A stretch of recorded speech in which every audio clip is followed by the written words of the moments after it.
Patuloy po ang paghina nitong si Bagyong Paulo at from typhoon, humina pa ito bilang isang severe tropical storm. No? So kung kanina 120 kilometers per hour, yung kanyang maximum sustained winds, naging 110 kilometers per hour na lamang po at may pagbugso hanggang 165 kilometers per hour. Magandang balita dahil nakalampas na ito sa kalupaan po ng Northern Luzon at kanina alas 4 ng hapon ay nasa coastal waters na po ito ng bayan ng Santa Cruz sa Ilocos Sur. Sa mga sandaling ito, patuloy na lumalayo ng ating kalupaan habang nasa West Philippine Sea.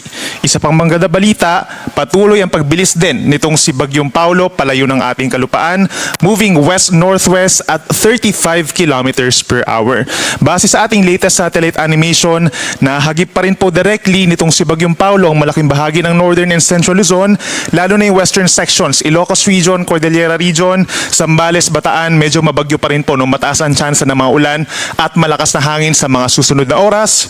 Habang natitirang bahagi po ng Luzon, gayon din ang western portion of Visayas, asahan pa rin ang makulimlim na panahon at yung mga kalat-kalat na ulan na base sa ating latest animation, mga light to moderate with at times heavy rains. At meron din mga thunderstorms na localized lamang sa natitirang bahagi pa ng Visayas and Mindanao, usually mga 1 hanggang 2 oras lamang yan, typical tuwing hapon hanggang gabi.